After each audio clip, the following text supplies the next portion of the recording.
Hello friends, welcome to my YouTube channel. Hello friends, आज मी hotel प्रसादालय येथे आलेली आहे. हे ठिकाण नाशिकमध्ये मुंबई नाका परिसरात आहे. इथला संपूर्ण ॲड्रेस मी तुम्हाला डिस्क्रिप्शन बॉक्समध्ये दिलेला आहे. इथे तुम्हाला हॉटेलचा बाहेरचा संपूर्ण परिसर बघायला मिळत आहे. इथे तुम्हाला आत जाण्याआधी चप्पल बूट बाहेर काढावे लागतात. इथे तुम्हाला आजचा संपूर्ण मेनू बघायला मिळत आहे. इथे तुम्हाला 2 प्रकारच्या थाळीचे मेनू दिलेले बघायला मिळत आहे. एक रेग्युलर थाळी, एक आमरस थाळी. रेग्युलर थाळी ₹270 तर आमरस थाळी ₹350 अशी आहे. इथे आत एंट्री केल्यावर तुम्हाला श्री गजानन महाराजांची सुंदर अशी मूर्ती बघायला मिळेल. इथे दर्शन घेऊन तुम्ही आतमध्ये जेवणाला सुरुवात करू शकता. ही इथली संपूर्ण बैठक व्यवस्था आहे. वरच्या मजल्यावरती सुद्धा जेवणाची सोय केलेली आहे. इथे तुम्हाला टेबलची अरेंजमेंट बघायला मिळेल. इथे तुम्हाला जेवणासाठी कायमच गर्दी बघायला मिळेल. तुम्ही इथे येण्यासाठी प्री बुकिंगसुद्धा करू शकतात. फोनवरती तुम्ही अपॉइंटमेंट घेऊ शकता. इथे आता तुम्हाला संपूर्ण थाळी बघायला मिळेल. ही संपूर्ण थाळी तुम्हाला अशी दिसत आहे. ह्या थाळीची किंमत ₹350 आहे, कारण मी आमरस थाळी घेतली होती. इथे आता तुम्हाला मी मेनू दाखवत आहे. आमरस आहे. चवीला खूप छान होता आमरस. ही दूध मेथीची भाजी आहे. कढी आहे.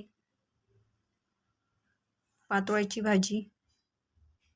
हा मिनी वडा आहे. हा छोट्याशा वड्याप्रमाणे होता. ही मूग डाळची भाजी आहे. ही डाळ फ्राय आहे. श्रीखंड चवीला खूप छान होतं. हे पिठलं आहे. हा मोदक आहे. पुरी आहे श्रीखंडासोबत खाण्यासाठी. पोळी, भरपूर तूप घातलेली पुरणपोळी, कुरडई, पापड,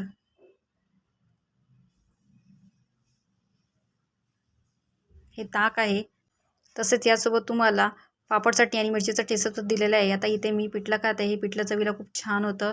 हे संपूर्ण जेवण मला खूप आवडलं. मी तुम्हाला नक्कीच गॅरंटी देईल, तुम्ही जर एकदा इथे याल तर तुम्हीसुद्धा या थाळीचे नक्कीच फॅन होऊन जाल. तुम्हीसुद्धा इथे नक्कीच व्हिजिट करू शकता. आता इथे मी आमरस पीत आहे. आमरससुद्धा अनलिमिटेड होता. मी 2दा-3दा इथे आमरस घेतला. आमरसची चव खूप छान होती. इथे आता मी मोदक चाखत आहे. मोदकवरती भरपूर असं तूप घातलं होतं. तुम्ही जर मोदक लवर असाल तर तुम्हीसुद्धा इथे नक्कीच येऊ शकता. उकडीचा असा छान मोदक होता. ही डाळ फ्राय आहे. ही तुम्ही भातावरती घेऊ शकता. हे चवीला खूप छान होतं. ही मूग डाळची भाजी आहे. ती तुम्ही चपातीसोबत खाऊ शकता किंवा भातावरती सुद्धा घेऊ शकता. ही पातोळ्याची भाजी आहे. मी पहिल्यांदाच खाल्ली होती आणि मला हिची चव खूप आवडली. ही कढी आहे. ही सुद्धा चवीला खूप छान होती. ही दूध मेथीची भाजी आहे. ही चवीला खूप छान होती. सगळ्या भाज्यांमध्ये मला ही भाजी खूप आवडली. चवीला खूप मस्त होती. इथे तुम्ही पुरणपोळी बघू शकता. पुरणपोळीवर खूप असं तूप घातलेलं होतं. पुरणपोळी चवीला खूप छान होती. मला पुरणपोळी खूप आवडली. सगळ्या पदार्थांची चव खूप छान होती. इथे तुमचं खूप छान प्रकारे आदरातिथ्य केलं जातं. इथे स्टाफची सर्व्हिससुद्धा खूप छान आहे. इथे आतमध्ये आल्यावर तुम्हाला मठात बसल्याचंच फिलिंग येतं. इथे आता मी भात घेतला आहे. भातामध्ये 2 प्रकार होते. एक साधा भात आणि मूग डाळची खिचडी.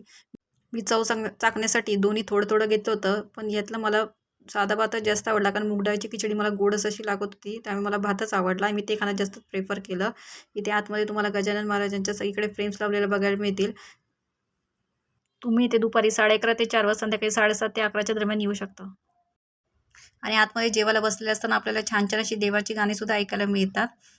हे माझं आजचं बिल आहे. माझं ₹350 बिल झालं होतं, कारण मी आमरस थाळी घेतली होती. तुम्हीसुद्धा इथे नक्कीच व्हिजिट करा. तुम्हाला इथे खूप आवडेल.